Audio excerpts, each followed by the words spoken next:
No.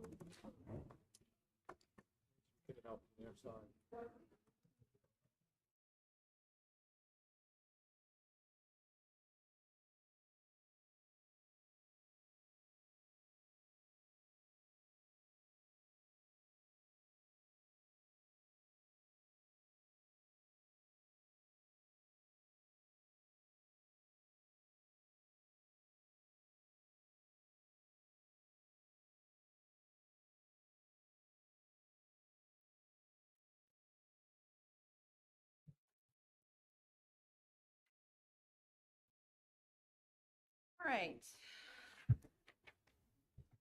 You're welcome.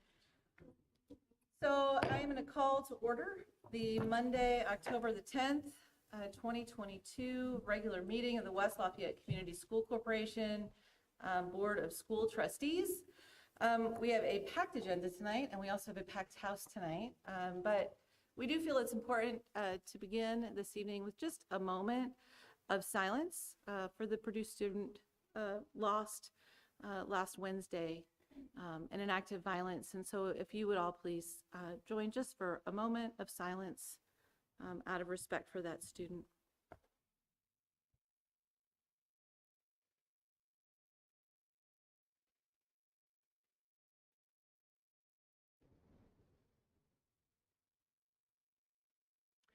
Okay, we will move on with our mission as we always do.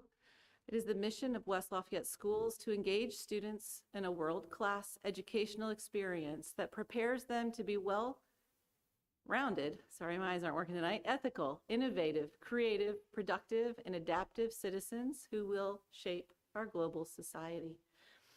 We'll move on for the first order of business, the approval of the agenda for the October 10th meeting. And Dr. Greiner, did you have a revision you requested? We do have a revision, Mrs. Witt, thank you. We have, under item 3, we actually have 2 presentations instead of 1. The first one will be Dr. McKibben with regard to the demographics presentation that is on the agenda. But we also have a second presentation, and that is by Fanning Howey with regard to capital improvement plan presentation. Also then, under item number 4, that should read Fanning Howey proposal for services agreement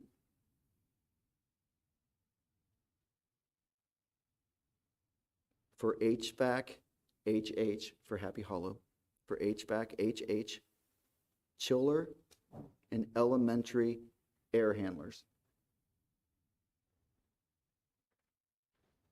Hey, can I get a motion, please, for this adjustment to the agenda?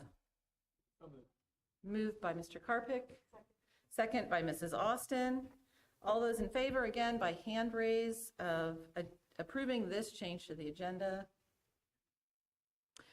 That motion carries. Mrs. Julian, 7-0. And are there any other changes to the agenda? Okay. Can I get a motion, please, to approve the agenda? So moved. Moved by Mr. Schott. Second by Mr. Marley. By show of hands, all those in favor of approving tonight's agenda. That motion carries. Mrs. Julian, 7-0. Moving on to item 2, approval of the minutes of the September 12th, 2022 regular meeting of the Board of School Trustees. And moved by Dr. Springer. Second by Mrs. Austin. Are there any changes, questions, or corrections? Seeing none, all those in favor of approving the September 12th meeting minutes, please raise your hand indicating so. Mrs. Julian, that motion carries 7-0. Unfinished business, we have none. We'll move on to academic achievement and special recognition. We will start first with the West Lafayette Elementary School Good Citizenship Club. Yes, please, Mrs. Delaney, please go to the podium. For those of you who are not familiar, this is Mrs. Sarah Delaney. She's the principal of the West Lafayette Elementary School.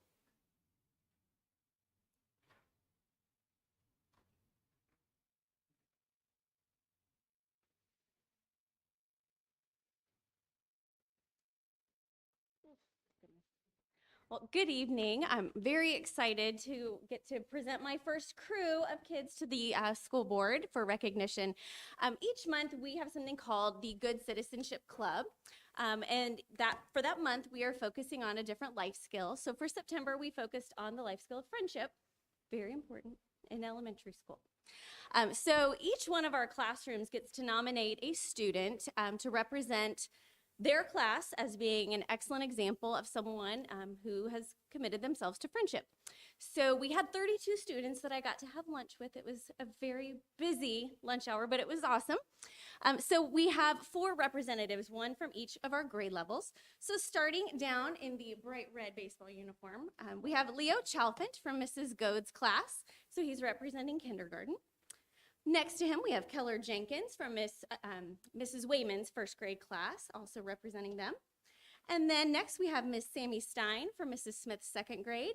And finally, we have Haley Min from Mrs. Withers' third grade class. So we want to tell them thank you for being such good friends and for being someone that others can look up to. So, thank you.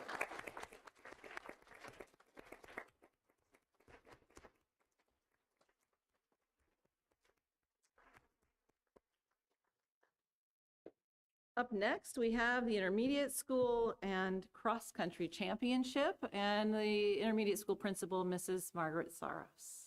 Thank you, everyone. I am going to introduce you to some students today that most of us would never be able to catch if they were running. And so let me have all of you come on up, please, and I will introduce you one at a time, and I can have you step forward.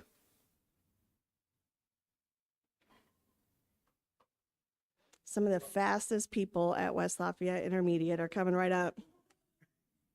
I knew they'd get here quick. So when I call your name, if you could step forward so everyone can know who you are. I'm going to start with our 4th graders. Maddie Clampett Morales had a time of 6:47.9 for her record, and she actually has a new record for Willis for the mile this year.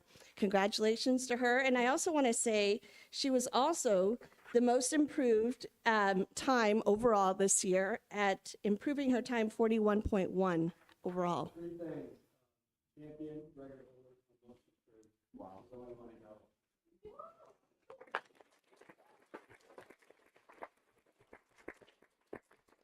Thank you. Parker Strode, please step forward. Parker had a time of 6:25. He also has a new Willis record. Congratulations, Parker.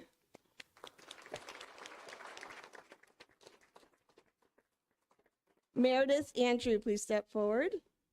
Meredith had the first place in the 5th grade girls, finishing at 6:50.8. Congratulations to you.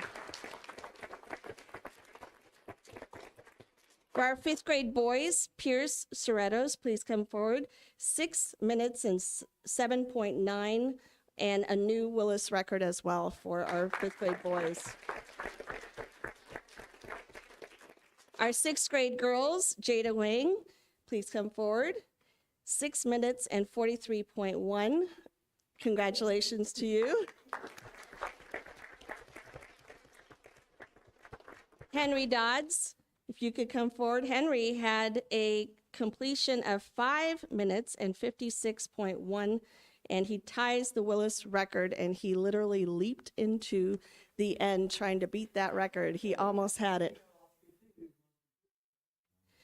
We had, yeah, that's okay. That's all right. He did a great job. He certainly beat me, and probably you, Mr. Custer. Congratulations, Henry.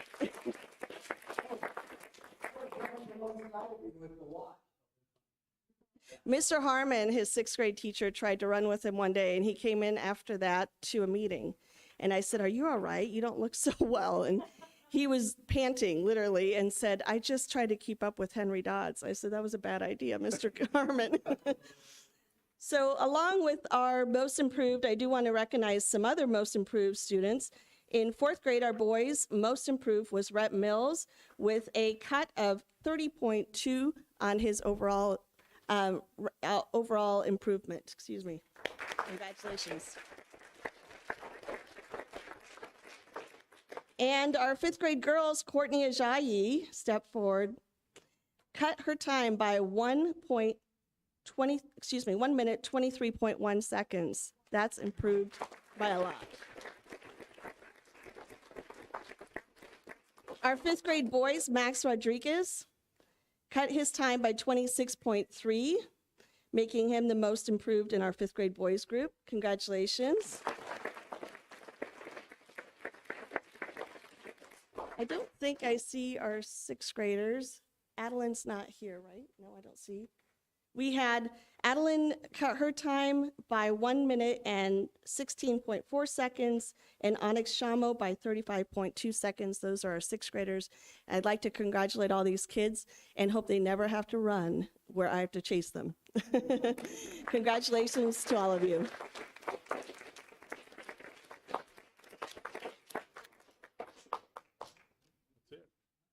Thank you for those of you. Oh, there you go. Get a picture in there. And those of you who are not familiar, this is Mr. Lane Custer from the intermediate school.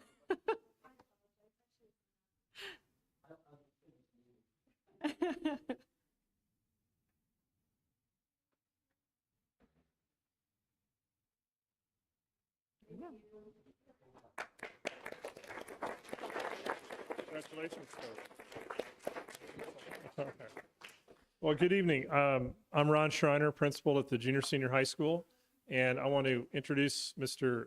David Jost, Coach Jost, to come up. And while he's doing that, I'll give you a little history of Westside Unified, which is a team that David inherited a number of years ago, 7 or 8 years ago. Yeah. And prior to that, it was known by other names, and it was started by some teachers, maybe some people remember, I hope so, Mrs. Mary Hauser. I know Mrs. Laura Eubank was also involved, and others. So we've had a presence with Unified, even though the name changed several years ago. And currently, we're really proud of a lot of the efforts that these kids are putting out, and especially grateful to Coach Jost for all of the time and effort he puts into it. So I'm going to let David explain some of the acknowledgments that the team has received and a banner. I don't know if you want to roll it out. Oh, yeah, sure. If you guys want to come on up. So we're grateful to have a handful of current club/team members. So if you want to come on up, and we've got a banner that Mr. Schreiner will hook you guys up with. So we used to have a Best Buddies club at this school that, as Mr. Schreiner said, was started by Mrs. Eubank and Mrs. Hauser to promote inclusion of individuals and just promote friendships between individuals with and without intellectual and developmental disabilities. And a couple years, about 8 years ago, the IHSA and Special Olympics formed a partnership to, in a sense, go after the same purpose, but within the realm of athletics. And so West Lafayette was one of 12 schools in Indiana to jump on board right from the start. And so each year we've earned a banner recognition. This is a copy of the same one that's hanging in the varsity gym. And I think we just, finished 8 or 9 years now. And so students like what we've got up here are just the heart of the program to make the school a better place and enjoy, both social activities at school as well as athletics too. So we'll have them introduce themselves and say their favorite thing real quickly about Unified as we wrap up here. So Courtney, you want to take the lead?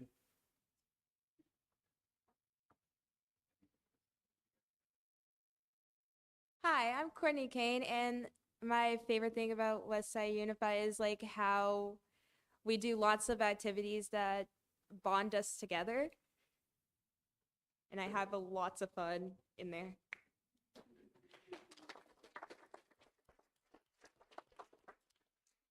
My name is Lily Witt, and probably my favorite thing about Westside Unified is our meetings. We do a lot of fun activities, and I made a lot of friends through it. Even some who've graduated and I still talk to today, so it's a lot of fun.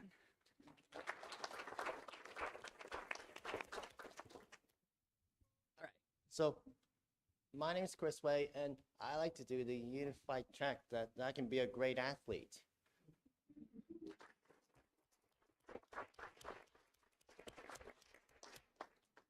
I'm Allison Creech. My favorite thing about the club is just meeting a lot of new people from a lot of different backgrounds.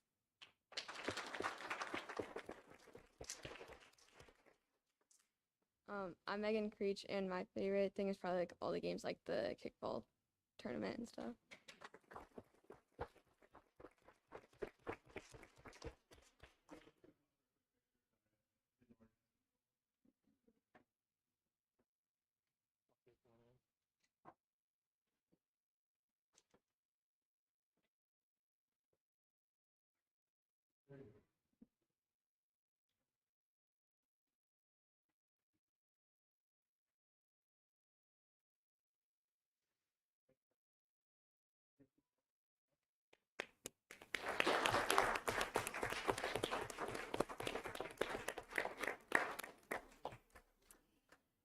So I thank you for those building level recognitions. We're always pleased to have those. I also have just a couple of board level recognitions that I'd like to highlight tonight. The first thing, I think that Dr. Greiner is fairly humble about this and the work that he does, but I'd like to take this moment to thank him. He is the District 4 IAPSS chairperson and does work for us at the state level with the superintendent. So I just would like to take that moment to thank him for that work and that recognition.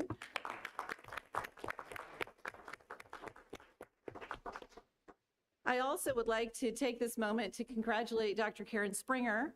Out of all the school corporations and all the school board members in the state of Indiana, Dr. Springer was awarded the State of Indiana School Board Member of the Year. She gave a beautiful speech to inspire her fellow members at the state conference, and we're incredibly proud of the work that she has done and that award.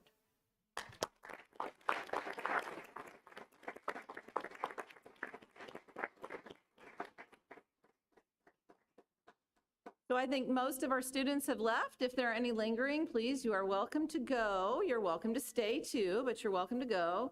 And we will move on next to communication from the audience on a current agenda item, and we will start with Mrs. Creech. Mrs. Creech will actually come up with the calendar part. I've asked her to come at that time. Oh, we've moved her to a different spot. All right. Thank you very much, Mrs. Creech. Up next would be Lawrence Wong, excuse me.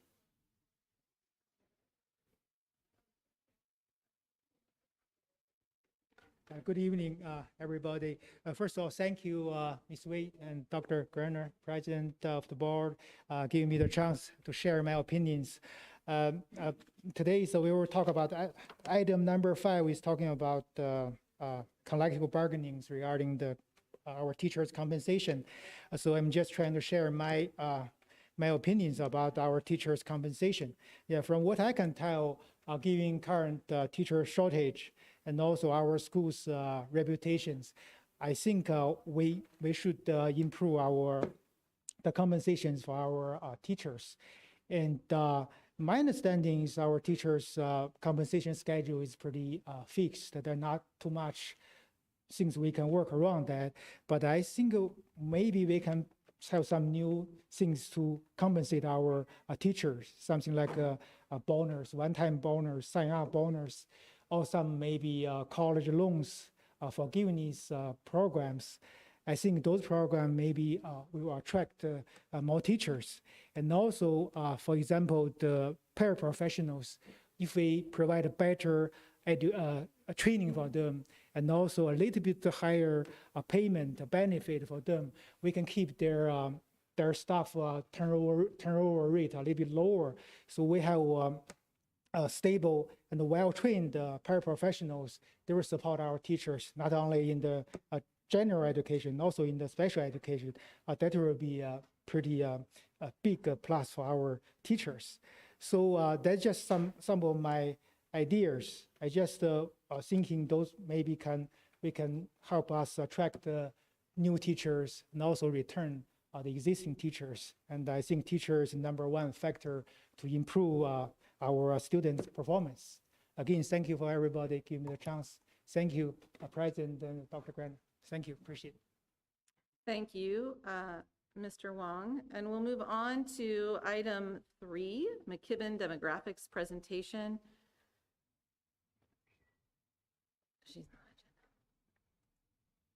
I know that we've got a display for the screen here. All right. Thank you, Dr. McKibben. We are excited to hear what you have to say tonight. Just gotta move that up a little bit. I'm a little taller than most people. I take it I can just forward it with this. Thank you, Madam Chairperson, ladies and gentlemen of the board, Dr. Reiner. Nice to be here. There's two things I want to go over before I get into the details of the forecast. One, don't let Rock Hill, South Carolina fool you. You'll note my distinct lack of a Southern accent. Some accent. I was born and raised in Fort Wayne, Indiana. Went to the other Carroll High School, the big one. About 6 generations of my family, this state. My doctoral dissertation was on Indiana demographics. I was Indiana State demographer for about 6 years. Done over 100 school districts in this state alone. So I know it quite well. Proud to say that no one in my family went to IU. They all went to Purdue.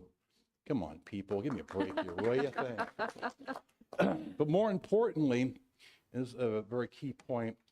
These are forecasts. They are not projections. There's a big difference between the two of them. A projection is where you take a path trend, use a year survivorship, second to third, third to fourth, over a period of time, usually 5 years, create an algorithm, and literally project into the future. Very easy, quick. Up until the mid-1990s, about the only thing you had for enrollment forecasting or for any kind of projections. The problem with a projection, though, is the only way it can be correct is what's happened over the last 5 years replicates itself over the next 5 or 10. I don't know about you people. I hope we don't see the last 5 years again anytime in my lifetime. Okay, COVID, the economy, things like that. Forecast, entirely different procedure. This is a 2-step procedure. The first, we do a full population forecast, 0 to 5 for 85 plus, male and female, for the entire district. Building a fertility, a mortality, and migration model specific to demographic trends and dynamics of this school district. Some broad parameters in it. The results of that population forecast then drives the enrollment forecast. So it's your current and future demographic dynamics that dictate your enrollment, not your past trends. Now, anytime you're doing a forecast, you have to have parameters. I'm going to step around here to do this. And I won't go through all of these, but there's some very key ones you need to understand. One, we don't go into deep recession anytime, but more importantly, and this is the one that's changed the most in the last year, the 30-year fixed interest rate stays below 5 and 7%. This has been a major, major change because the housing market dictates your migration pattern. Up until this year, we'd assumed to stay below 5%. And over the last 10 years, except for one small period for like 2 months in 2018, they did stay below 5%. Now we're at 6.8 this morning. You probably read the articles on CNBC about how much your mortgage payment will go up from 4% to 6% for a $400,000 house. It's like $800, okay? That's why we're seeing a dramatic slowdown in the housing market right now. Jerome Powell's going to raise rates again come the end of the year. We'll be lucky to hold within this 5 and 7%. Why is this so big? Because the home buying population, which is between the ages of 28 and 40 years old, have seen nothing but 3, 3.5, 4, maybe 4.5 the last 12 years.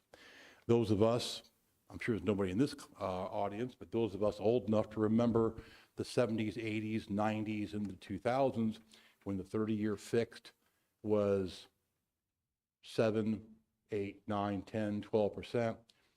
6.8 sounds pretty good. My first mortgage 30 years ago was 7.2%. We thought we were robbing the bank.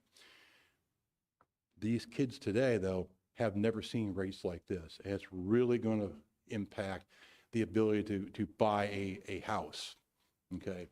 The other one I want to point out, and the plan improved, is build out. Unemployment rates for the metropolitan area stay below 7.5%. The student transfer policy stays consistent. Now, this is a key point for West Lafayette.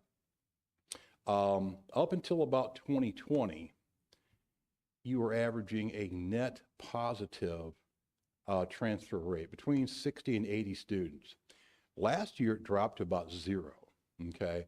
And talking with the administration this year, it seems to have come back up. We're assuming it's going to go back up to that 60 level and stay there for the host of the 10-year forecast. This is what makes Indiana unique. It's the only state in the country that has open enrollment, vouchers, and transfers all going on at the same time. They have much more fluid population enrollment. Unless you're a closed district in this state, you have transfers coming in and out. Like all districts have that. Inflation rate stays the same. Housing turnover rate is a key one. And this is a major point dictating your migration. Virtually every school district in the country, between 85 and 90% of your housing market is existing home sales. Even during the peak boom of 07 and 08, you rarely saw areas exceed more than 20% new home construction. So the dynamics of your existing home market really is going to dictate your population growth. And that too is being affected by the high interest rates. You'll see a slight uptick at 62, another one at 65, but most people don't downsize till they're in their 70s. It's not retirement that triggers downsizing. It's either the death of one of the spouses or they both lose the ability to drive. Then they can no longer maintain the household. So then they have to go to smaller housing units, something more manageable, something close to transportation, maybe move in closer with children or relation, whatever. But you'll see the bulk of your elderly migration, and usually it's less than 50 miles, will happen in their 70s. Tends to be the same, and the virtual. Now, the number one factor dictating your future population and enrollment change, it's not fertility, it's not migration, it's the age structure of your population. And, well, first, that's what we do the population for. I'm going to go to the pyramids first. Okay, this is from the 2010 census. We're using 10 because all the 2020 is not out yet. And this is the population pyramid of your school district. Well, it doesn't tell you a whole lot because college students are kind of where they go to school, not where they're from. So it kind of, all you see is large number of college students.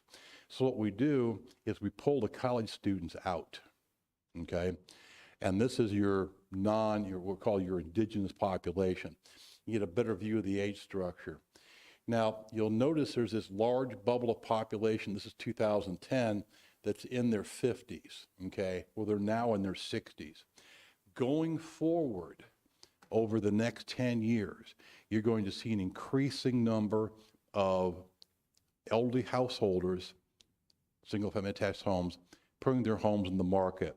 This is going to allow you to allow new young households to move in with kids. Houses that probably haven't put kids in your school district for 20 years are now going to start having kids in them again. The pace and the magnitude of that turnover will dictate what your future enrollment trends are going to be. Now, one of the problems we noticed with COVID, this is all over the country, is elderly migration rates just rolled off the table. Who wants to move during a pandemic? Leave your family, your friends, your household, your doctor, your hospital provider. So they just stopped moving. That was one reason why you've seen such a dire shortage of homes on the market the last 2 or 3 years. Everybody trying to move out of the cities, going out to the suburban and the rural areas. They weren't selling, prices went up, okay? Now it's starting to modulate a little bit, the interest rates are higher. So knowing this, we can dictate your population forecast. And I'll go back to that pop forecast a second. There's 2 ways to read this, okay? You can look at an age cohort over time. This is 5 to 9, basically your elementary students, in 10, 15, 20, 25, and 30. Or follow a cohort through time. 0 to 4 becomes 5 to 9, 10 to 14, 15, 19. Your median age is very low. The reason for that is there's a college here, but it still goes up. You'll notice the births stay relatively flat, okay? One of the reasons for that, and I'll point this out later, 2/3 of your households in the school district are in rental properties. Only 1/3 is in single-family detached owner occupied. That's almost opposite of what you see in most suburban school districts. So we refer to households or apartments as family formation areas. You don't come out of college and buy a house. You come out of college, you rent an apartment, start your family, and then right about the time the oldest one gets to be about, kindergarten or first grade, you start looking for a house because no one wants to raise their kids in an apartment if they have to. If they've got the economic resources to do so, they're looking for a house someplace, starter home somewhere or something bigger. So you'll see these apartment complexes with lots of births, but they don't wind up with a lot of enrollment 5 years later because they're now moving out, okay? Your population as a total goes up 1,000 last 10 years, probably about 1,500 next 10 years. You're swapping out 1- and 2-person households, bringing in 3- and 4-person households, and that accounts for most of that growth. So again, going back to the key point here, the pace and the magnitude of the elderly house turnover is going to be your major determinant factor. That's why you're so sensitive to interest rates. If the interest rates go up to 8.5%, 9%, I'll be the first person to tell you, I'm probably going to be too high because you're just not going to have enough activity in the housing market. There's demand there, they can't afford it. There's going to be sellers, but they won't be able to find buyers. It's going to be almost the exact opposite of what we've seen the last 2 or 3 years. Back to pyramids. Forecasting about a 3% enrollment increase for the elementary, for the population change, 5 years, and then 5.4 for the decade. Almost 9,000 households, household size 2.24. Small because there's a college here. College kind of dominates all your demographic trends. Single person households, 33%, which is also again high. We focus on 35-54 households because those are the ages where most people have kids in school, okay? So when you have school board meetings, there's a lot of parents here. The vast majority of them, like probably 90%, are in these ages. 65 and older, that gives us an idea of how many households are potentially being in the ages of turning over. And then home ownership, only 33%, again, mainly for the college. Elementary enrollment going up 0.9% over the next 5 years, 2.5 after that. This puts you in pretty rare company because somewhere between 2/3 and 3/4 of all school districts in this state will see their enrollment drop the next 10 years. So the fact that you're actually growing, actually pretty unique. Why would you be growing and nobody else is? Because a lot of the districts don't have a large pool of available potential homeowners with kids to move in. They don't have the luxury to come in from Lafayette, they could come in from Boone County, might move up from Indianapolis, got some economic development plans and all that. But there is enough demand coming in that it will probably meet that flow. And at this juncture, I should probably introduce also something of a macro trend that's at work, and it's going to affect not only Indiana, but all over the country. We only have part of the 2020 census out yet, the redistricting file, PL 94-171. We've got limited data, but we do have some age data. The last decade, the U.S. grew by 7.4%, second slowest growth rate in our nation's history. The only one lower was 7.3 in the 1930s, okay, over the last 230 years. But 7.4% increase, that's still 22 million people that we grew. Yet during the same decade, the under 18 population dropped by 1 million. So there's your future. How could that possibly be? Births have been dropping for the last 13 years. Really took a drop during COVID. Everybody focuses on the 800,000 excess deaths. Births dropped by 300,000 between 19 and 21. And they'll be hitting the schools about 25 and 26. Every state got affected to that to some degree. No one is exempt. We've seen districts over in Ohio where that dropped to some places as high as 14%. Huge, huge increase. So there's some macro things at work here too. These are the actual enrollment forecasts themselves. Okay. And overall, going from 2,254, 2,309, roughly a 55 student increase. Doesn't sound like a lot, but it flies in the face of the general trends of a lot of that, particularly in this part of the state. Most of your neighbors east, north, and west are going to see much, much smaller enrollments. You're kind of going to be in a more unique situation. You'll have enough demand for your household. A lot of school districts are going to have an increased number of homes going in the market and no buyers. And that's really going to be a problem for them. So basically the first grade cohort stays pretty consistent in the 170s, okay? You're still going to lose a lot of the students who are actually born in the district as they move out someplace else. You just don't have enough single-family attached housing in the district to keep them all in. You don't have a lot of area you can build either. So you're kind of constrained by your housing demographics, your housing composition in the district. So basically, you'll have enough coming in.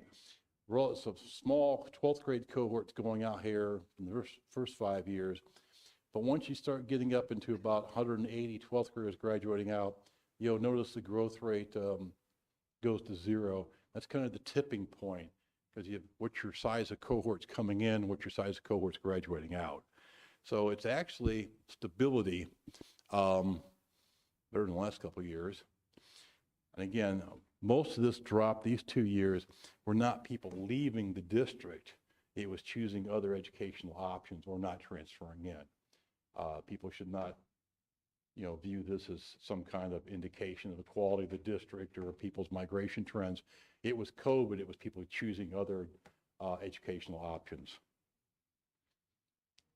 12 minutes, and that's good for me. Questions? I have a question. Last 12 months, we've sold something like 187 single-family homes, which is a lot less than 300. Yeah. Do you think we had an anomaly the last year, or do you think Yep. we're okay? Yeah, I wouldn't generalize anything from the last 2 years. Okay. Things are just so bizarre out there. But I'm glad you picked up on the key point. It's going to have to be the existing home turnover that does it. And the demand is there. There's no doubt about it. There's people that want to move in. You just don't have enough sellers, okay? I believe that as we move beyond COVID, people start,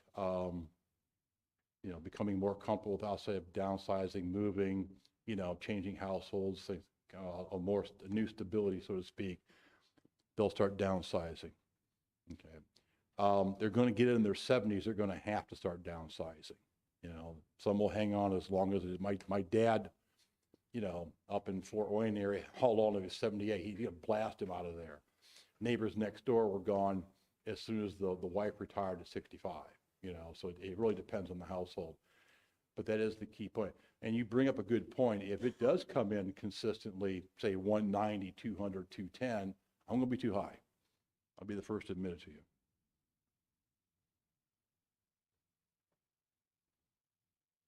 Ma'am? I have several questions. And so first, so this prediction is mainly based on the natural pattern. But in this area, and we have Purdue University, and for example, they start to recruit more faculty members, and then actually they also plan to build a new business school or something like that. So then I wonder, in this city I heard, and there will be a factory of semiconductor be built.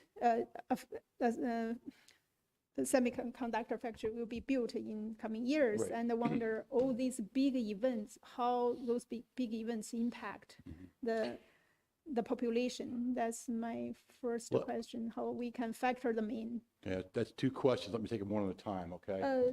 Yeah, kind of similar big Actually, no, they're events. not, you know, and that's one of the key points right there. Having been a college professor for 20 years, and my wife was also, she's a chief of staff at Winthrop University, so I handle the K-12, she handles higher ed. Every university in the country is trying to hire more faculty right now, everyone. And it comes down to a question, are they going to hire adjuncts, part-timers? Are they going to be full-time? Are they going to be tenure-tracked? Are they going to be associate, assistant, fulls? Are they going into technology? Are they going to be arts and science professors? It makes a difference, okay? A bigger thing would if they start handing out tenure like they were doing 20 years ago. That's like a bigger problem, because if you don't get tenure, you tend to move on after 7 years. And that's just a mix. So, and think about us college professors is we're notorious for small household sizes. 1, 0, 2. So if you bring in a whole bunch of college professors, you're probably not going to bring in a whole bunch of kids. They just don't have them. Reason for that being they tend to not start their families until after they finish their degrees. So most of the people I know I went to grad school with, geez, hundreds of them. My wife, same thing. I could think of maybe 2 that had more than 2 kids. The vast majority of them had 1 or none. I have 1. That's all I can afford, okay? The semiconductor plant, the Skywater, better known as RAIN, no one likes that joke. 750 workers, eventually. Let's see, they got that one. You've got the Intel plant going in north of Columbus, Ohio. You've got the Micron technology plant going in north of Syracuse, New York. A couple others around the country. All are being held up right now because they're trying to work out the details on that giant federal tax credit they're supposed to hand out. Intel has once again dialed back their plans on how it's going to come online. But they will come online because we need the semiconductors. So probably by 23, 24, or by 28, 29, they'll be online. So let's say for argument's sake, they build it. It's right there in the park. And they do bring in 750. I'll be shocked if it's that many. I'll look for more like 500. But here's the thing. No economic development in any school district I've ever worked in, even the county ones in the South with auto plants, draw more than 20% of the workers live in that school district. Now, it's a good thing for the metropolitan area. It's good for Lafayette. It's good for Tippecanoe County. It might be good for your tax base if they actually pay taxes. But you're going to have people moving from all over the place. So the demographic benefits of the semiconductor plant are entirely different than the economic benefits of the semiconductor plant. I cringe when I see local politicians use terms like boom town when they describe economic development coming in. And another thing about economic development, everybody likes it. No one likes living next to it. I've seen that time and time and time again across the country. So it's, again, economically beneficial for the district and the area and all that, but I would temper your demographic expectations because and we've done all of the big auto plants and all the big expansions here the last 30 years. None of them saw anywhere near the population enrollment growth they were led to believe, okay? So do not equate economic change with demographic change. It's going to help you hang on to more kids, more people in the area, but the district itself not going to have that much benefit unless you can get all of those empty nesters to move out, let people come in. So with the plant coming in, I'm thinking you might have a better chance of drawing 300 on average with that coming in. Without it, you wouldn't have anything at all. So that's kind of almost a requirement to make these forecasts come to pass, not an addition on top of it. Does any of that make any sense? Yes, thank you. Actually, my next question will be related to what you talk about, the older people and they won't move out until fairly late and things like that.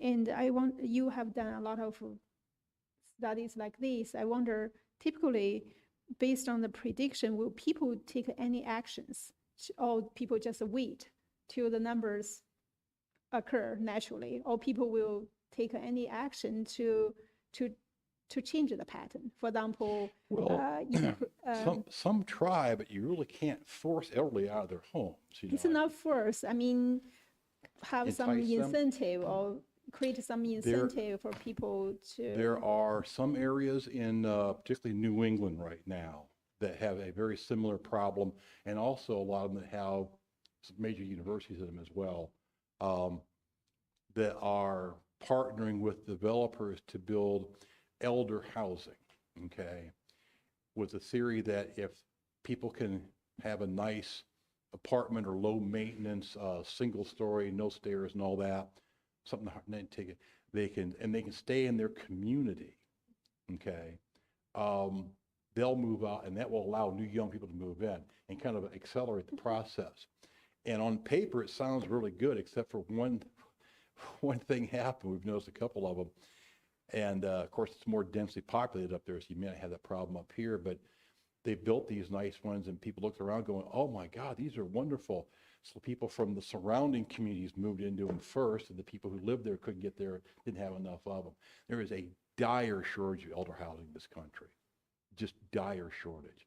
Now, if you build it here, it might accelerate it, but you can't build it and say, well, it's only for West Lafayette residents only. You're going to wind up in court doing that. So, and because there's such a shortage of elder housing, you probably get people, particularly because since you're in the middle of one of the fastest aging areas of the country, your surrounding counties here, you've already got about 4 of them with more deaths than births, much older. So it's a good idea. You could do that, but implementing it has a whole bunch of logistical issues to it.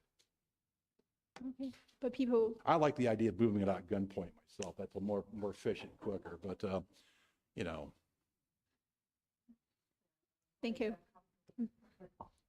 Okay, so we're really trudging extremely close to a line that's really quite ageist. And so I would ask us please to be respectful of all the homeowners in our community, regardless of their age. So we're just going to stop the side comments on that one now, if we could, please. Oh, Anybody I have hope any? you didn't misunderstand. No, me. I'm not saying. No, Dr. Yin, I wasn't actually talking about your comment, but we're talking about our elderly community members as though they are not welcome, or is this somehow inconveniencing us? I'm not talking about your comments. So your comments are fine. I appreciate your question. I'm just saying we're sitting in a public meeting and we're talking poorly about residents in our community, and I'm not okay with that. So I'm going to ask us to not do that, please. Well, let me clear this up. You know, this is a very key point. And we have a very difficult time in this country talking about mortality, which did not get any better during COVID. 60% or 80% of the COVID deaths were over the age of 60 years old. I'm 66. I'm very sensitive to that. So it has, all COVID did was amplify demographic trends. That's all it did. And it moved forward deaths that would have occurred in the last or over the next 8 or 10 years. Particularly the group that had the highest mortality rate in COVID was white males over the age of 85. Okay, I know a couple of them that died. But still, COVID blunted mobility. Even if your spouse died, even if you couldn't take care of the house, no one wanted to move for a host of reasons. Not have any place to move to. My personal theory, a lot of them are moving with their kids. Kids are less than thrilled about that, but I think it's going to happen because they're going to have to move. So we're going to go for, in very short order, relatively low number of homes on the market, which I think held down the number of existing homes the gentleman mentioned earlier. We're going to go to a surplus here real soon, okay? Now, how much that's going to be blunted by high interest rates, there's your balancing act, okay? It's, and I think part of the problem is the elderly just don't have enough options right now, you know? And we could do things to help them, but there's still limited options, and many of those limited options are specific to family situations, you know, and you can't build a public policy that's person specific. It just can't be done. So you have to use general things. That's a thing you're going to, but it's an issue that's going to come up. Now, we use Zillow, Realty Track, Realtor.com, and all that, and track the housing. And we'll look at it again in August. And I think it's going to be the battle between how many elderly homeowners who are probably sitting on a ton of equity right now, even with dropping home prices.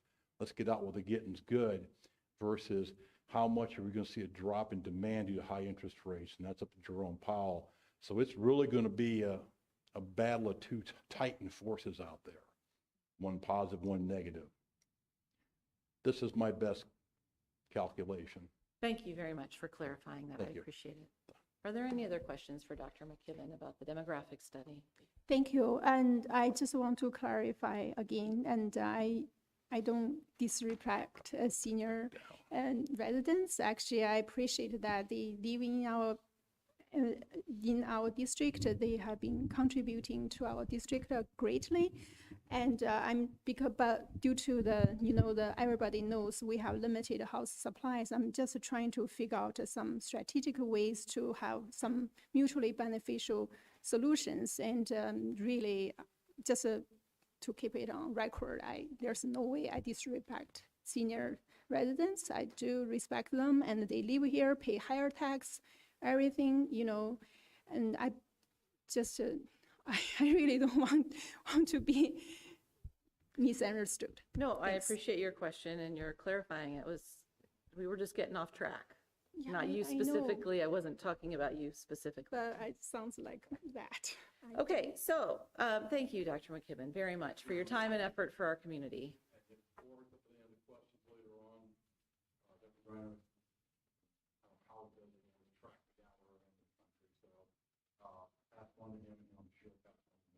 That's one of the things we love about him. Thank you very much. All right, so that is no vote. We're going to move on to item 4. As a reminder, there's a shift here. This item is split. So we'll start first with the Fanning Howey Capital Improvement Agreement and Dr. Greiner. So actually, could You we wanna go to flip the, 'em? could we please? Yep, all right.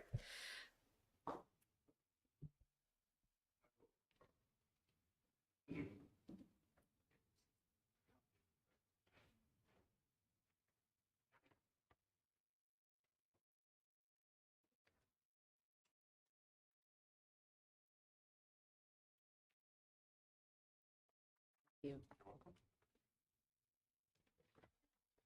you. So just to be clear, we have exactly the same packet that's on the screen available for everyone to see.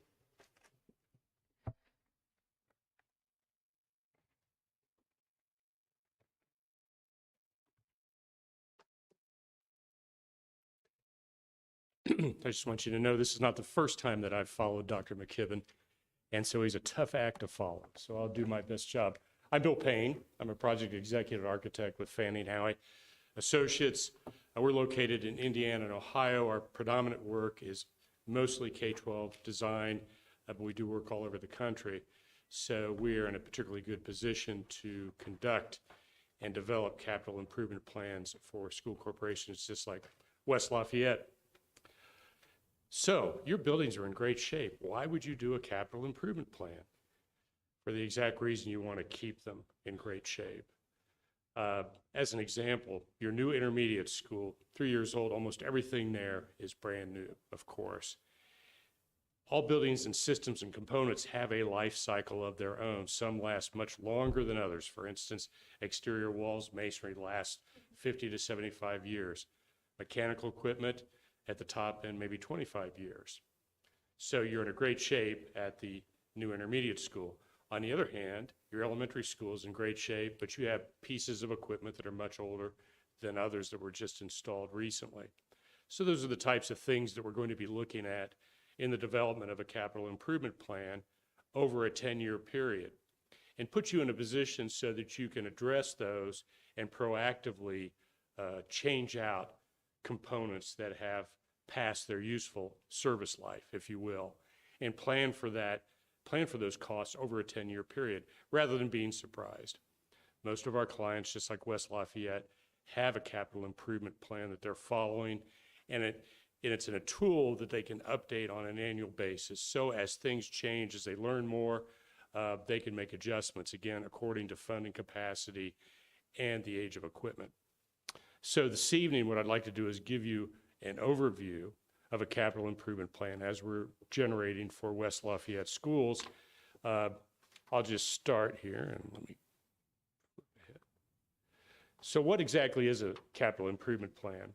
Well, again, it's composed of identifying those things within each one of your school facilities in terms of useful service life, anywhere from exterior envelope, what we call walls, windows, fenestration, roof, and so forth, interior spaces, finishes, lighting, ceilings, carpet, things like that, and then the infrastructure, air handling units, boilers, chillers, electrical systems, all those types of things. And what we want to do is project, based on our history and benchmarking, as to when those systems will meet their useful life. We also have an observation test, obviously, because we just don't want to assume that something can't continue on and serve well if, in fact, it's doing that and may actually get extended life. We're also looking at the quality of the space. So you all know that over a period of time, education is always changing. Methodologies, curriculum, the way in which your students are learning continues to change. We've seen that incorporated in many of your buildings in the most recent work. But that will continue to evolve, and so we've talked to school leaders at each one of the sites about some of the things that have continued to change that they would anticipate in the future. And then there are maintenance items. In each one of these cases, you'll see Mr. Daly attended all of these tours with us, and you're very fortunate to have Mr. Daly because he knows your buildings inside and out. And there are many things that he's doing regularly along with his staff to maintain your buildings. But there are those that are of such a scale or require a design professional's assist to incorporate those things. Those are the things that find their way into a capital improvement plan. We would identify the costs associated with each item then, and then document that and put it in a planning tool over a 10-year period. So we do not have that yet this evening. That will be our next step. But again, you'll be able to see that. We'll also work with your financial advisor, Mr. Reuter, so that we can project based upon funding capacity when those things can happen over a 10-year period. So you have a game plan going forward, and it puts you in a position for success. Okay, so the planning process. What is it that we have done and are doing? So the first thing that we do is we collect and organize digital records of all of your buildings, and obviously there's a lot of information there based upon the recent capital improvements that you've done at every one of your sites. We've met with central office as well as building administrators, and we've talked through with each one of them how they're using their buildings, what's successful, what's not, any particular things that are problematic to them. We're not counting on them necessarily to advise us on air handling equipment. Our engineers do that. But as they use the space, is there anything within a classroom, within an LGI, within a media center that's not allowing staff to do what they need to do to effectively teach and for students to learn in that process? Once we did that, then we planned our building tours with 2 different teams. So we send out our engineers to look at the infrastructure and systems. We don't ask them to look at wall finishes and acoustical ceilings, carpet, and so forth. We have them focus on the guts of the building, if you will. Our architectural team then is looking more at the qualitative aspects of the space, the exterior envelope, and the site as well. And then we documented those findings and we shared them with each one of the building leaders as well as with central office, and asked them, did we hear what they were telling us? And there were some adjustments made to some of those items as well. We're not relying solely upon them, although they know their buildings as well as anybody, but we're also using our expertise as architects and engineers to view and make suggestions and see things that they may not see or know. So again, just to confirm, these were the professionals, the on-site building leaders that we toured each one of the buildings with. We also had a special meeting with Brandon Hamilton technology director to talk about technology systems as overall for the district. So I've just included a few photos from our tours here, and just to point out a few things. Again, at the elementary school, beautiful new finishes, in some cases brand new classrooms, new furnishings and so forth. So that building just looks great. There are a few things that we know. In fact, one that we're already tackling that you're aware of is in the gymnasium, we're replacing the air handling unit. And I think we're going to have a big impact as that has met its useful life. We're going to have a big impact in terms of the quality of the space from the service of that new equipment. A lot of the things that you did, I'm not saying all of them, but many of the things you did in this recent capital improvements plan were focused predominantly on the buildings, and that's great. But we did also tour all the sites and notice some things between, sidewalks, asphalt pavement repair.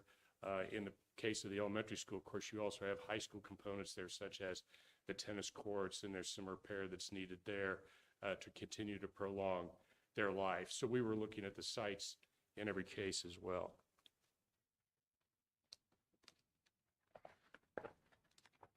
Oops, sorry, went too fast. Let me go back there. Okay, so the intermediate school, what a beautiful new building. Congratulations. One of the things we talked about was on the outdoor spaces, because they're so heavily used. And as you all know, you have relatively tight sites, compact sites. And so we talked about if you had the wherewithal within this capital improvements plan, might you have more outdoor areas, particularly in this one lawn area on the side of the building.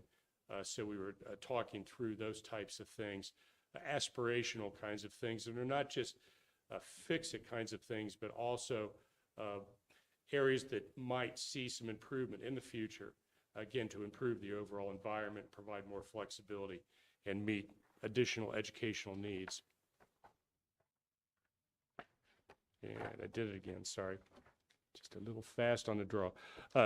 Junior, senior high school, again, the improvements you've made there are dramatic. Mr. Daly is going through on an annual basis, particularly during the summer, doing additional painting, improvement of finishes. And again, that really didn't find its way per se within the capital improvements plan.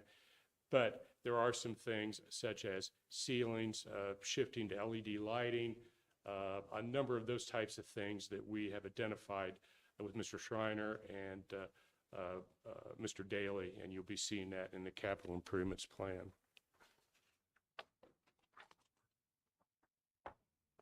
And then we also went out to the athletic complex and looked there.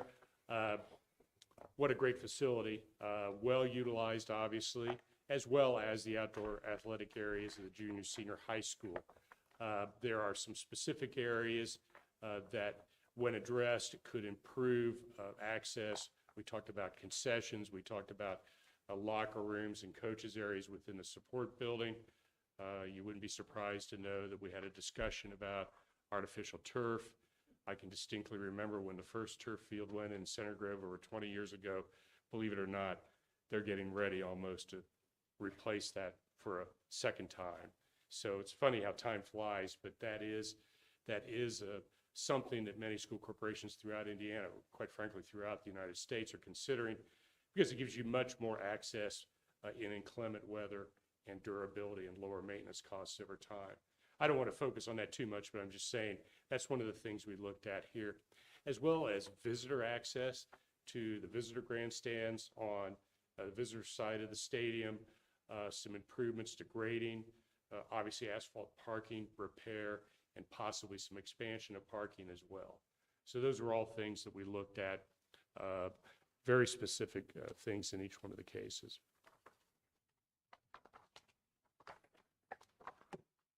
Okay. And then this building that we're in right now. So I know that you all have looked at that. There was a study that was conducted before. We believe that we came in with some fresh eyes, looked at the entire building with Mr. Daly.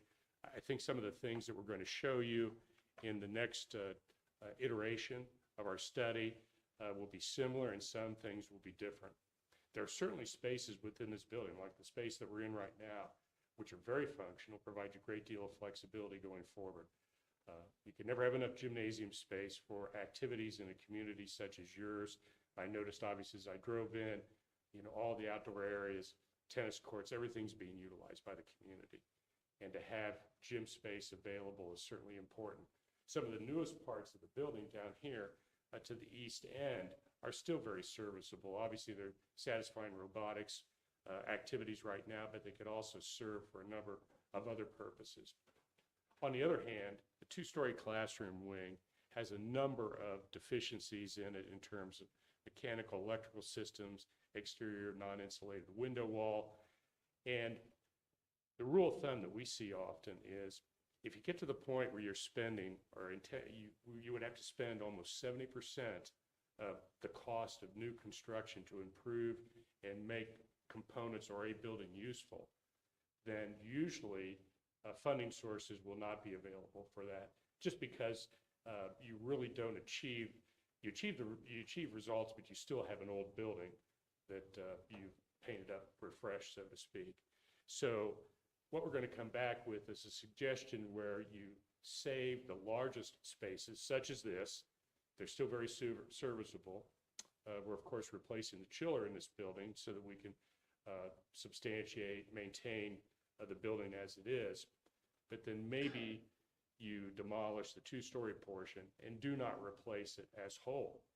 You still have a very serviceable building here, and then consider some of the spaces possibly for administrative offices or other functions. But again, we'll bring back some ideas on that at the next meeting.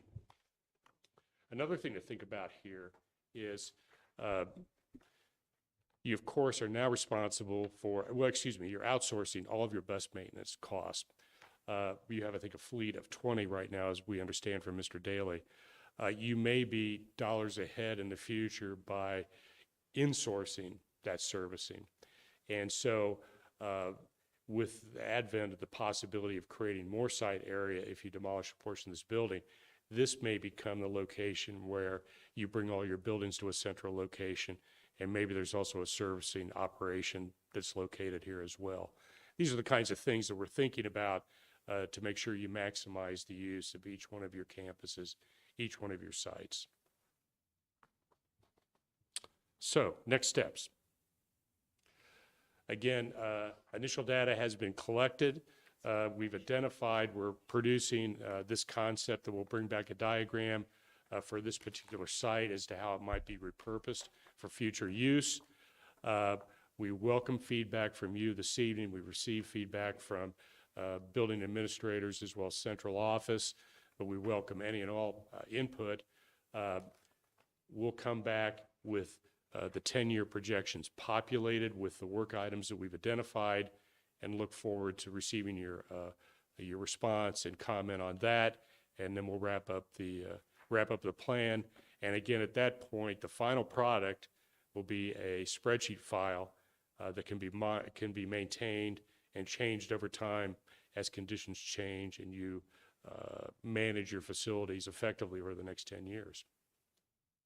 So with that, I'd be glad to answer any questions or provide additional information. Thank you, Mr. Payne. And just so everyone's clear, on the agenda, when we split, this says that there's a motion. There is no motion. There's no vote. This is information to the board. And this is an opportunity to ask questions of Mr. Payne before we move on to the next thing.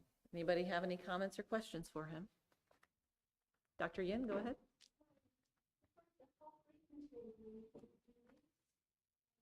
Action, sort of, right? Well, hopefully this tool that we're assembling right now, and we're doing it literally, Mr. Daly is with us as we're observing and making all these observations and recommendations. This will become a tool then that you can use going forward. We certainly continue to be available to advise if something changes, if a piece of equipment fails, or if there's another thought. But otherwise, this will become your spreadsheet tool that Mr. Daly, the central office, the board can use to project and plan over the next 10 years. Okay. Thank you. Another question I have is about this Happy Hollow building. I heard a lot about the two-store piece, and you just now you talked about it's possible that we demolish it, and I wonder what exactly the problems are with that part, and so what's the benefit of demolishing it? Or is it completely beyond renovation at this time? No, you certainly could renovate it. I don't want to confuse. You could certainly renovate that and continue to use it. It appears like it's an older style classroom building that has very low headroom overhead. And that was because the systems that were designed then are not the same as the air delivery systems designed today, which provide greater indoor air quality. So it's very difficult to introduce that type of equipment into a very shallow type of space. Two, the exterior walls are not insulated or not up to standard what we would typically see in energy codes today. So that entire facade would need to be removed and replaced so that you're not just spending energy dollars unreasonably, if you will. So those are the primary things. Plus, it appears like the space is not being utilized at this point in time. So if you were simply to maintain it, keep it heated and cooled so that it doesn't deteriorate anymore, I'm not sure that would be money well spent. Whereas these large spaces like you're using now or that over here are used, one of the other thoughts was, what if you moved a pre-K program over here? Now you have food service on site that would be available to serve those young children. So some of the pieces we would suggest that you keep are very serviceable going forward. But it's the older portions of the building, the two-story, that again, I think you would spend a lot of money but would not get a lot of benefit from it. If we thank you. If we demolish the two-story building, will that impact the one-story? So what you would do is you would come back and reskin the balance and provide a new entrance into that area so that you would still have a very usable building, but just be smaller. Okay, and then that piece will be empty land. I'm sorry? The two-story, the location of the two-story building will be just So it could be expanded parking for the municipal pool facility. It would also satisfy any additional parking for this building. And then some of that parking lot then could be cordoned off or fenced off. It could become the transportation center. So that was the thought as to how this site might be repurposed. Okay, thank you. Mr. Payne, do I recall correctly that there are also some plumbing and sewage line in particular issues with this? I know that we had a breakdown this summer that required repair. Could you elaborate on that a little bit more, please? Right. So demolishing the two-story wing would give us the opportunity to remove much of that plumbing problem. We took a quick look, which is sort of appropriate for Halloween time. You want to take a look in the chase over here in these restrooms right over here to the side. Yeah, they've definitely passed their useful life. So we would probably remove most of that offending material, the stuff that's giving you the most problems, and then reconnect and probably provide new plumbing service into these newer areas. Thank you. Were there any other questions for Mr. Payne? We did, when we decided to build the intermediate school, a lot of this work had been done. So do you have the ability to integrate any of that? I mean, a lot of the things, the discussions about the useful life of this building has been looked at. Certainly, it had a lot to do with why the decision to build the intermediate school where it was. Is there any integration there that's being used or from a historical standpoint looked at? Right. So I think we're sort of reconfirming what you had already heard previously, that yes, that keep the best parts, remove and get rid of the oldest parts that are costing you the most. Thank you. Anyone, any other questions for Mr. Payne? Okay, if we could, thank you, Mr. Payne, for your time. We look forward to your next report.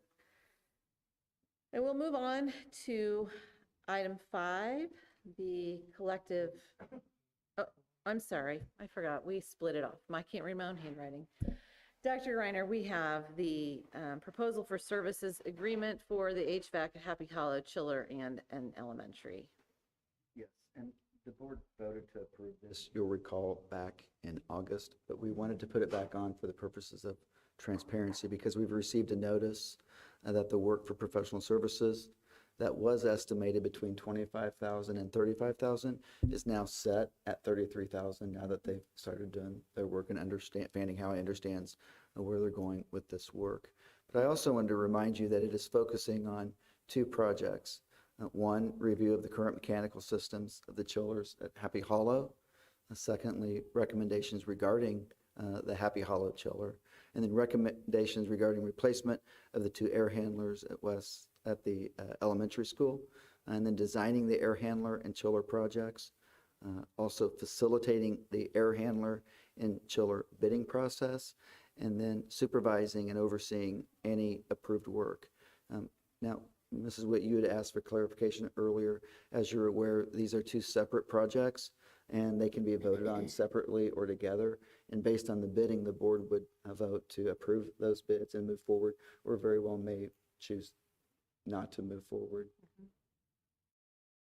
Right, so that's the nature of the question, is that our vote tonight is a vote to move forward with the planning phase. It is not the vote tonight to approve a bid. That's not what we're doing. You're not approving a bid, and you've already voted to move forward. The board did. The board now understands that it came in within the range that Fanning Howey stated it would come in, but it's actually come in the mid range at 33,000.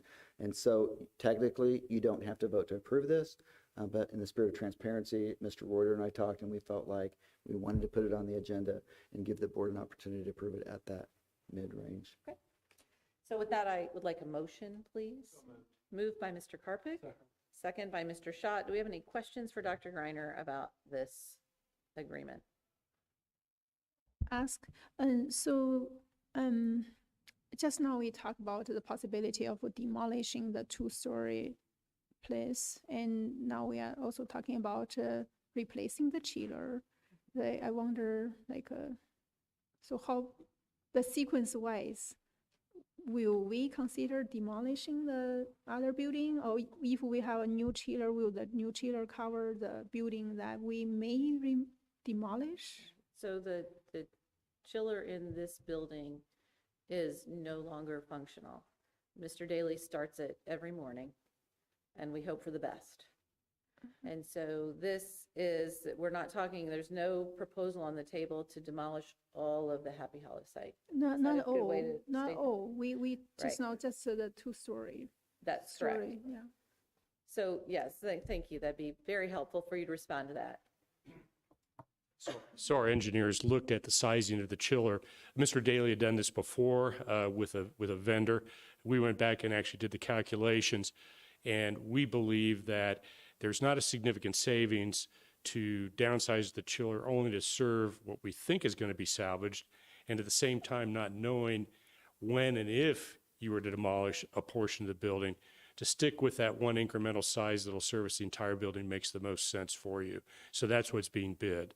So no commitment to demolishing at this point, but in terms of keeping the building up and running as in totality, not losing any more of your investment, that's what the chiller is sized for.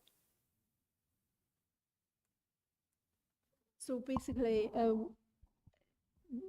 it doesn't matter whether or not we demolish the two-story building, and when we change the chiller, the size-wise, whatever can There's be not the a same. substantial savings to reduce the chiller size. And again, like Mrs. Witt indicated, with the condition of the chiller now, you have a chance of losing more of your investment if you don't proceed to replace it now, just to substantiate and keep everything operational. Thank you. You're welcome.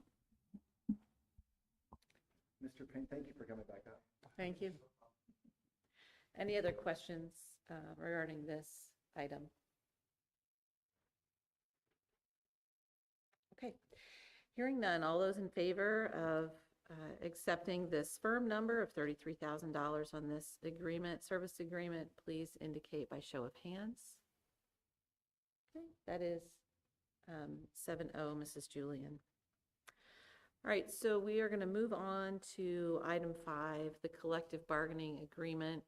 I know that we have been through this process. It is a very highly regulated process with different opportunities to hear from the community and the feedback. Tonight is the night when we are actually bringing to vote. This is the last step in the process to bring to vote the collective bargaining agreement that has been discussed publicly, ratified by the WLEA, and is now coming to vote. In anticipation of that vote, I think that it's important that we recognize really phenomenal support of our community through the operating referendum that allows us to support our teachers. And so that kind of needs to be said. We would not be able to support them as well as we have been able to without that operating referendum and the support of the community. And with that, Dr. Greiner, I'll turn it over to you. Thank you for the opportunity to speak to this. We spoke about this during the hearing, but I'd like to, or at least we heard David Joseph speak to it. I just want to thank the committee, both the admin board side and board members, Dr. Yen and Mr. Marley were on that committee, as well as administrators and Mrs. Roth and me.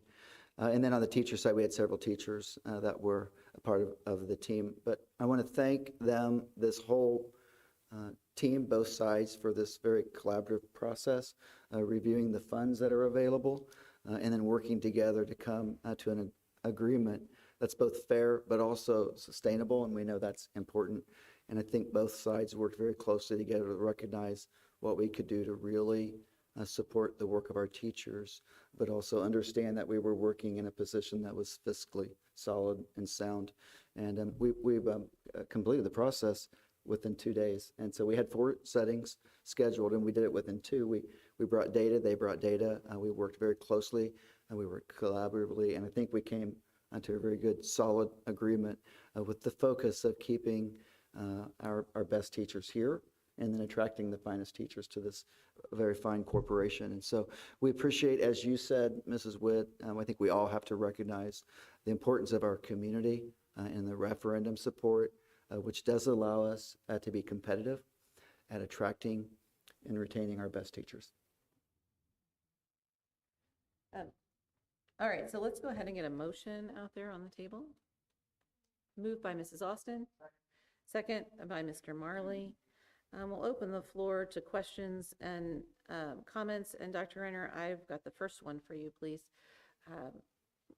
The teachers' negotiation is separate from our other staff. Could you explain the timeline in which those staff members, because we all know they're an important part of our community as well, what's the timeline for reviewing compensation for them? So we have a very important person out in the audience that joins our team in 1 week, and her name is Mrs. Kronk. She is our CFO, and she is aware that when she gets here, she'll hit the ground rolling by understanding where we are with the agreement, and then beginning to look at what it means to do the same thing for our support staff, because we know, and just before we opened the bargaining process, we had even the Teachers Association during discussions talking about the importance of working and appreciating those individuals, because it's that collaborative work that supports our students and allows our teachers to do the great things they do, from the bus driver to the instructional assistant to the food service that keeps the food in bellies so that students can focus and really optimize learning opportunities. So the next step will be for Mrs. Kronk to come in and for us to start looking at what we need to do to be competitive in the same way that we've done for our teachers. So we'll move forward with that very shortly. Any other questions for Dr. Reiner?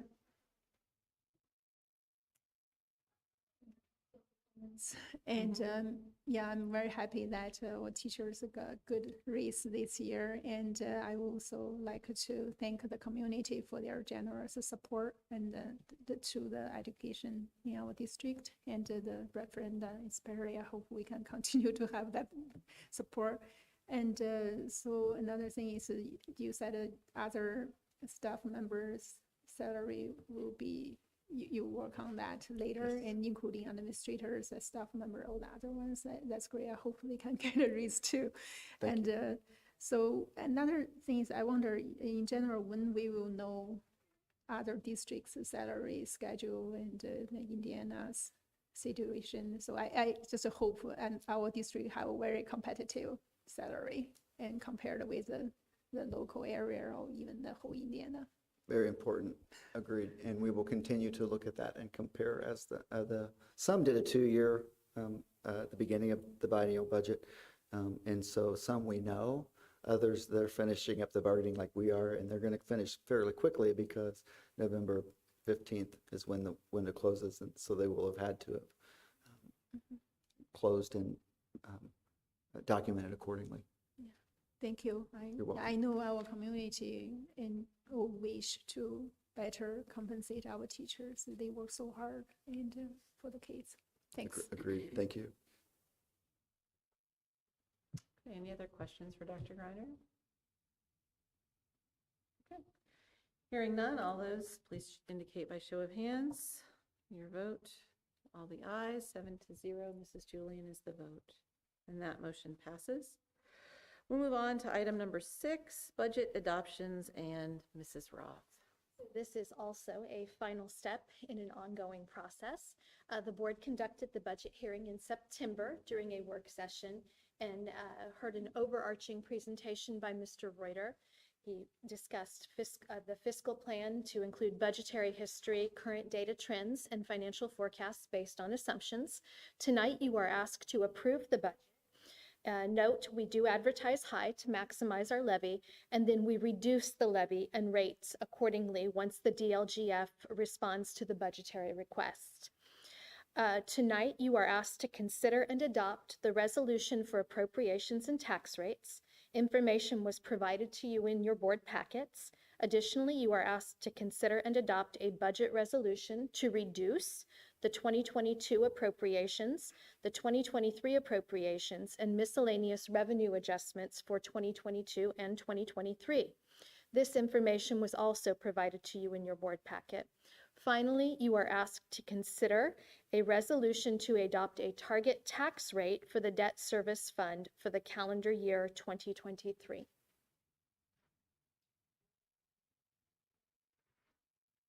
All right, can I get a motion, please? Moved by Mr. Marley. Second by Mr. Schott. Questions, comments for Mrs. Roth? This has been a long process. To adopt the bus replacement plan, the resolution to adopt the capital projects fund plan, correct? Okay, so there's 5. And we've done it different ways in the past. I think we can just do them all in That's correct. at one motion. We can do one motion. Okay.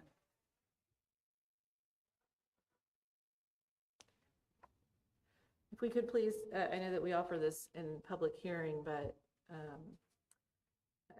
think it would be helpful if anyone has received community input about the budget as an individual board member. Do you have anything to add from our community about the budget? Okay. Anything else? Last call for questions or comments. Okay. All those in favor of approving the budget as presented by Mrs. Roth, please raise your hand. That's motion carries. Mrs. Julian, 7-0. Moving on to item 7, CD resolution. Again, Mrs. Roth. This is an annual request. This resolution allows us to invest in CDs at banks that are not within our district boundaries. All the funds will be invested at institutions designated by the State Board of Finance as depositories for state deposits. And we seek this annually as a reauthorization so that we can continue to hold CDs in institutions outside of our boundaries.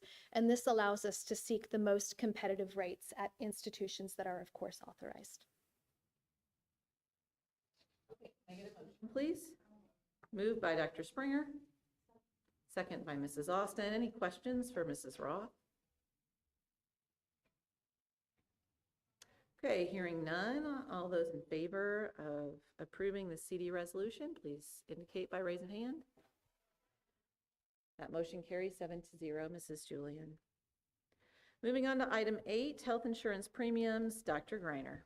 With this item, we are requesting the board approve a rate increase not to exceed 9%. Typically, we've come to you with a percentage increase, but we don't have the final numbers yet but we do know we anticipate an increase because we've met with Ari Sutton and representatives, and they're working with Anthem. We normally approve in November, But because we've moved back a week, we are not going to be out of that window. So we need to get pre-approval up to 9% so that we can proceed accordingly based on what we learn in the very near future. So we'll start with the motion, please, for that. Moved by Mr. Marley. Second by Mrs. Austin. Any questions for Dr. Reiner? Okay, hearing none, please indicate by show of hands. Approve this. That motion carries. Mrs. Julian, 7-0. Moving on to greatly anticipated item number 9 on school calendars and Dr. Greiner.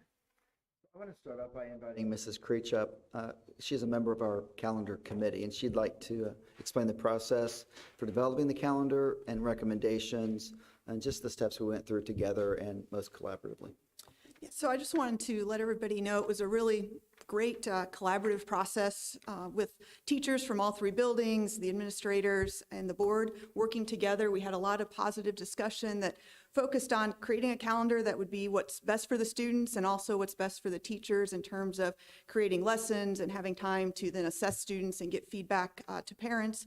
Because we're down the street from Purdue, we took Purdue's spring break scheduled into account. The teachers union surveyed the teachers to get their feedback. Mr. Strode asked the administrators for their feedback. Dr. Greiner communicated our ideas with the board. And I think the calendar for the next 2 years represents a compromise that helped us make the 180 days that the state requires, plus balance the numbers of school days in each semester, and including keeping our graduation at Memorial Day weekend, which was a big issue as well. So I just want to thank you for a great process. Thank you, Mrs. Breach. I also think it would be helpful to just explain to the community this, typically we do this around this time of year. We had interim superintendent Michael Pettibone here, and Mr. Pettibone elected to delay the calendar for the 2023 school year until a superintendent was hired. And so I appreciate the patience of the community in waiting. We're doing 2-year approval this year, 23-24 and 24-25. Going forward, we will do 1 year at a time, so we will always be a full year out. People can plan ahead on their calendars. So I need a motion. Am I at the motion place? No, I'm at the vote place. Where am I? A motion. All right. Can I get a motion, please? Moved by Mr. Schott, second by Dr. Springer. Any questions about the calendar? Dr. Yin? Yeah, I sent my concern regarding the holiday celebration. So you said you will talk to principals regarding the notes. Correct. Right, so I wonder how it goes. Yes, and I haven't done that yet. Oh, okay. Yeah, because it was Friday, but that'll be the next step. So we will get a statement on there. I've got a statement that I think is suitable, and then I want to run it past our administrators and probably discuss it with teachers. And from there, we will get that statement on there. And I don't think that will require a vote. I will just share it with the board through Friday notes so we can get that statement on there, but it won't change the days or anything like that. I will share that and take comments from the board as well. That way it's a collaborative process across the board. Okay, yeah, thank you, because, pleasure. I heard that concern for some time, and I wish we can have some clarification on the calendar so students and staff members will know if they want to celebrate the holidays that are not covered, and they have a way to do it. Thank Yeah, you. thank you. Okay. Any other questions or comments for Dr. Greiner? Forward to fall break. I'm making plans. The 4 days or this fall break. No, the longer one. The longer one, right. An important mental health break for everybody concerned. Okay, all those in favor of approving school calendars for these 2 academic years, please raise your hand indicating yes. That motion carries, Mrs. Julian, 7-0. I'm always delighted to see item 10 come up on the agenda. Dr. Greiner. And the man's in the audience. This is a field trip that is an out-of-state field trip, and therefore it requires board approval as per board policy. So it is my recommendation that the board vote to approve the field trip. Yes, and this is, of course, the annual German class trip to the place that I'm not going to say correctly in Chicago, Illinois. Thank you very much. All right. I'm going to need to work on my German-speaking child to help me with this. That trip is on December the 1st. All right, can I get a motion, please? Moved by Dr. Springer, second by Mr. Marley. Any final questions or comments? German students. I've chaperoned on it before, and it's a great educational experience, not only at the Goethe Institute, but at the Chris Kendall Mart. And Mr. Stute runs a good field trip. Sehr gut, Herr Stute. A thumbs up from the audience. All right. All those in favor, please, of this one, please indicate by a show of hands. Approve the field trip. Mrs. Julian, that carries 7-0. Moving on to item 11, the personnel report, and Dr. Greiner. You have the personnel report before you. It is my recommendation that the board approve of the personnel report as presented. Can I get a motion, please? Moved by Mr. Marley, second by Mrs. Austin. Any questions, comments? All those in favor of approving the personnel report, please indicate by show of hands. Mrs. Julian, that passes 7-0. Moving on to item 12, accounts payable, and Mrs. Roth. And this is the final new business item for the evening. So you are asked to approve claims and accounts payable as outlined in your board packets. As a reminder, net payroll for September 2022 was in the amount of $1,033,247.28. Payroll deductions are $26. Please note this is not an error. September deductions will be paid in October and will appear on the next board claims report. Our deductions are a separate packet from payroll, and for efficiency purposes, those are all going to be processed at once in October. District claims are in the amount of $484,653.25. You may recall, you will see WVEC monthly. We are the local education agency for WVEC, so we process their claims as well. That's in the amount of $76,070.59.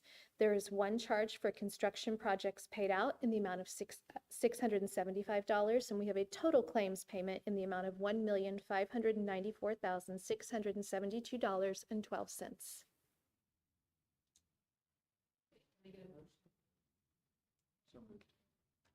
By Mr. Park.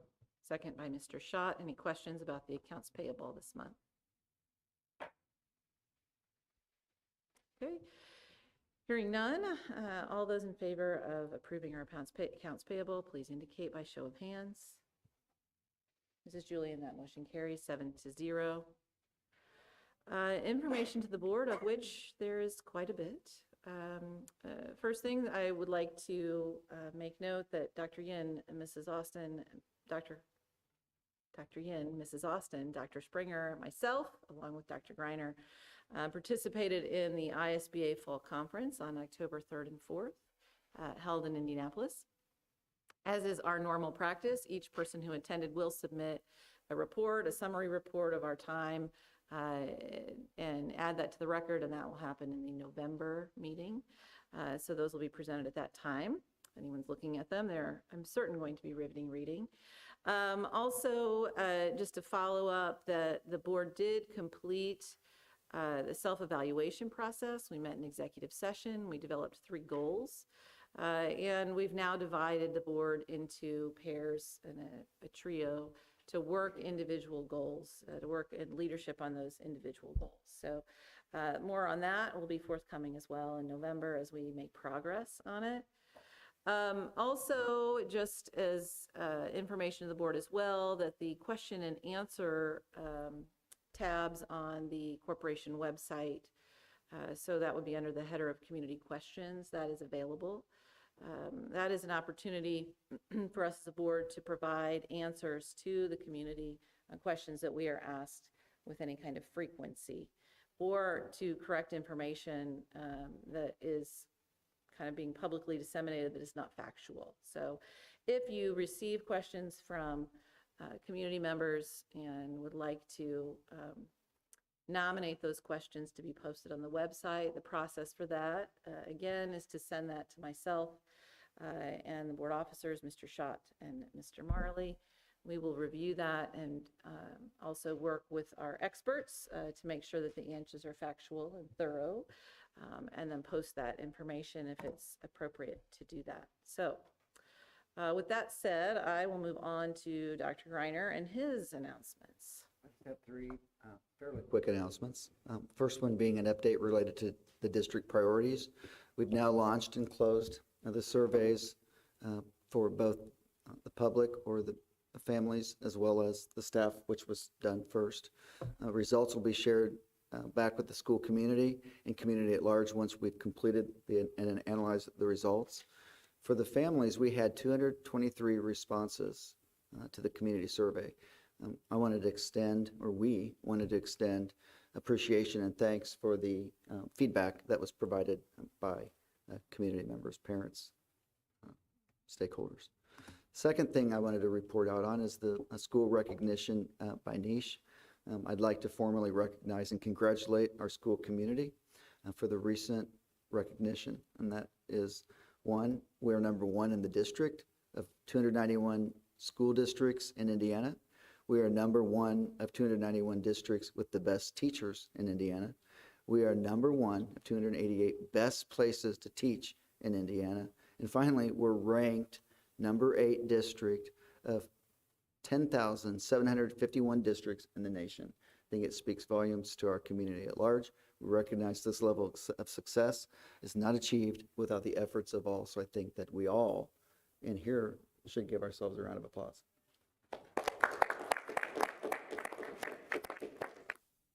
Finally, an open house announcement. The J.R. Guy Academic Wing and Bob Kelly Performing Arts Center open house will take place on October 22nd from 11 a.m. to 2 p.m. There'll be student performances that occur throughout this period. There will also be a premiere of the short documentary Eternal Flame at 11:50 a.m. That documentary will be shown a second time at 12:50 p.m.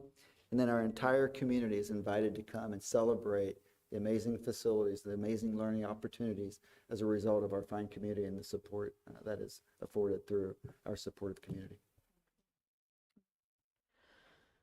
Right, so we, oh, go One ahead. more thing, I apologize. I did have Mrs. Roth that would like to report out at this period also. She's got Absolutely. 3 items.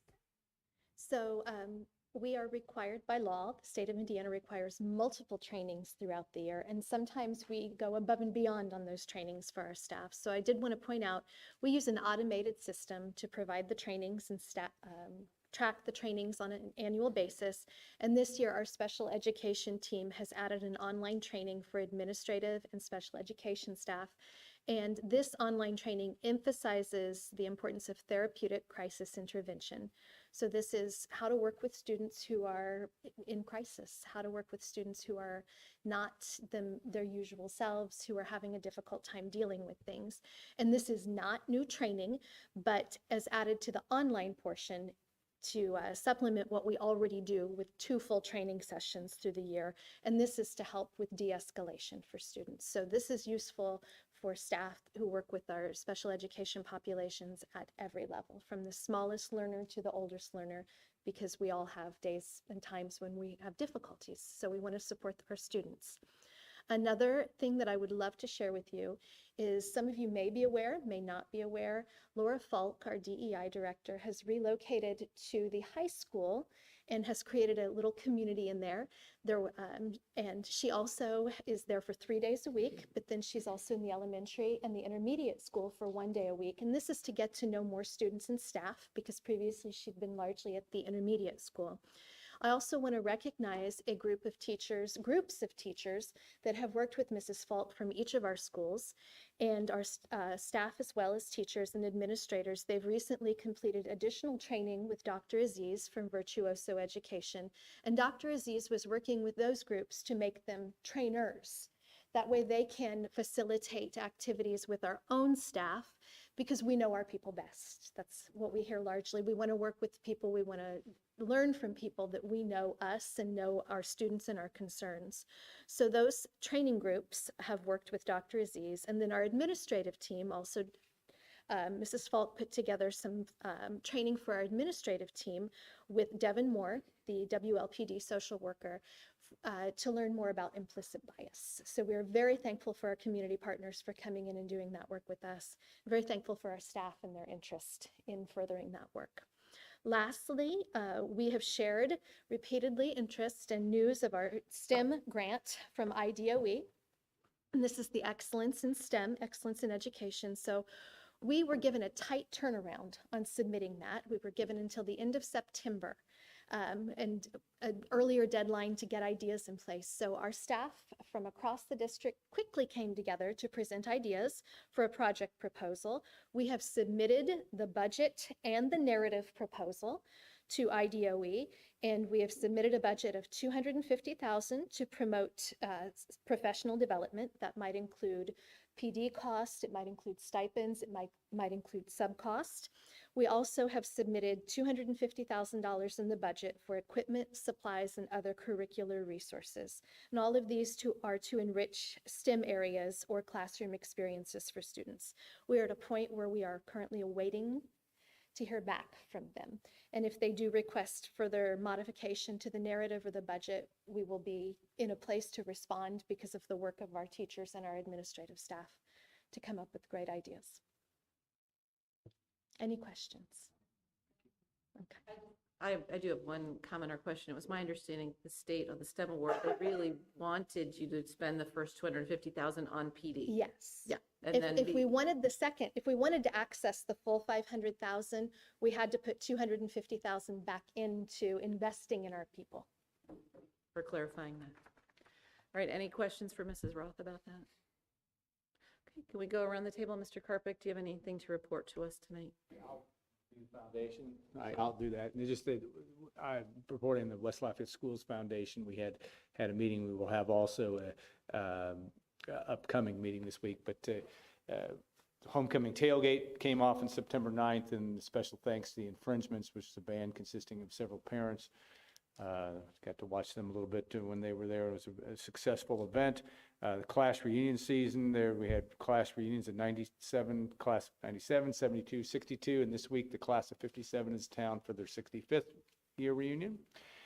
Today also that Mr. John Conkright visited the elementary school, delivered a carload of new books to the youngest students, and he is a member of the class of 57 and made the contribution in honor of his parents, Mary and Walter Conkright, and they had 9 children that grew up in West Lafayette schools. Wendy Ayler wanted to say that they were grateful for the gift. Finally, the WLC, the Education Foundation is in the process of collecting teacher grant applications through October 28th. The emphasis of the first semester grants is on experimental opportunities and or creative ways of developing curricular standards. Some examples may be visiting authors, poets, artists, entrepreneurs, field trips in person or virtual, tapping into the local history, architecture, industries, and museums. The maximum monetary grant per proposal will be $2,000 for the first semester grants. Okay. Yep. Mr. Marley? Dr. Yin and I serve on negotiations, and I will tell you, in the last 12 years, that's probably one of the smoothest negotiations we've ever had. Dr. Greiner, you're to be commended for that. David, Lori, thank you so much for working together. And I dare say we set another record for compensation, and we appreciate our teachers. Thanks for all you do for us. Insurance is up next. Insurance. 9% is what we heard. Medical inflation in terms of medical rates is about 9%. So we kind of got what the market is giving. They also measured us with a big month in terms of payments. That's sometimes what happens when teachers get ready to go back to class. They might have something done in the last month before they go back. So I'd like to say that they throw that month out and just normalize it, but they don't. So we're working on it.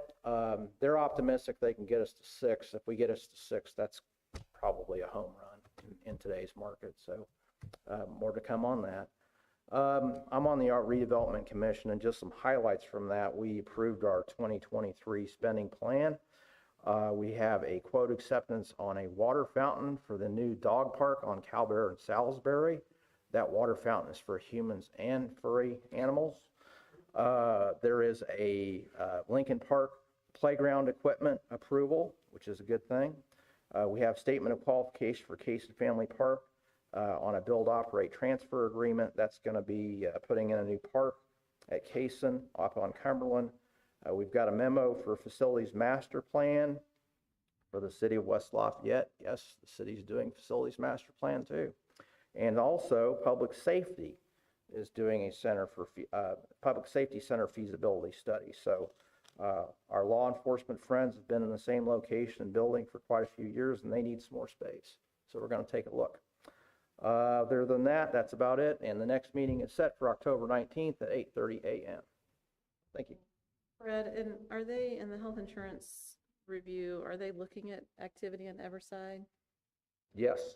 Okay. That might help manage our premium.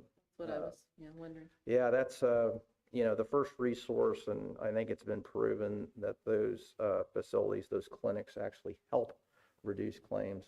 So people are more apt to go see someone, and that's a good thing. So yes, I think that'll be helpful. Thank you. Mr. Schott? Alan covered us. So Okay, Dr. Springer. At the September board teacher discussion, we discussed class size updates, sub fill rates and usage, paraprofessional fill rates, calendar drafts, and then for the 2 years. From the park board, the Park and Recreation Foundation is sponsoring a 10K race this Friday at 6:00 p.m. The route begins and ends at the Wellness Center on the city's paved trail system, and you can register online. It's a 5K. Second annual Fall Fest will take place at the Wellness Center on Friday, October 28th from 5 to 8 p.m. Activities will include bounce houses, games, crafts, food trucks, and trick-or-treating along the trails of Cumberland Park. The Fall and Winter 2022 program guide for classes at the Wellness Center and the Marjoram City Hall is available online with registration also online. Policy Committee had a month or so off, but now the October updates have been released, so the Policy Committee will get together early part of November to start working on those updates. Thank you. Dr. Springer, Mrs. Austin. I took my son to the trick-or-treat last year, and that was a lot of fun, so we look forward to that. Community Council will be meeting, as I've mentioned, on October 24th, and I'm looking forward to that. And the Public Schools Foundation is meeting on November 1st. It's bi-monthly, so there's nothing new since last time. And that's all I have. Dr. Yin. I'm also on the community committee, and which will meet later this month. And I concur with Mr.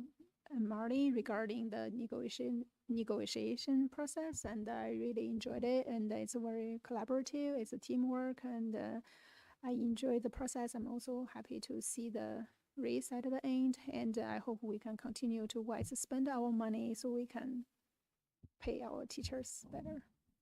Thanks. All right, anyone else? Anything? Board and committee reports?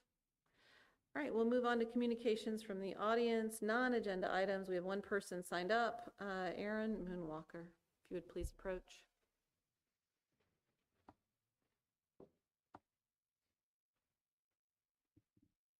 My name is Erin Moonwalker. I live at 1147 Hillcrest Road, West Lafayette. I appreciate the work of Dr. Greiner, Shelby Johnson, junior high staff. My comments are for the board. To add to my input on district communication, at a recent public meeting, Mrs. Witt said to the audience, it's one thing to say you're worried about schools. It's one thing to get on social media and tappy tap and ask your questions and make your comments, but it's another thing to show up here tonight. I showed up in person to the June board meeting to discuss my concerns about communication from the junior senior high school administration, communication I thought could have an adverse impact on students. I was thanked to my face at the meeting, but received no other response from the board. In private, redacted notes later shared publicly, Board President Witt relayed an administrator's response, which referred to my concerns as, quote, an easy oversimplification that non-educators can make in jumping to an assumption that top-down leadership is how effective schools operate, end quote. 2 months after I attended the board meeting, my child told senior high school administration that another student was kicking and threatening to fight my child. In addition, a peer overheard the other student complaining about my child at cheerleading practice, where the cheerleading coach reportedly advised the other student to later visualize punching my child in the face while practicing cheerleading moves in practice. My child stated she also reported what she had been told by the peer to administration. The cheerleading coach never relayed what she heard, and we were never notified by staff that any threat had occurred or otherwise told how to keep our child safe.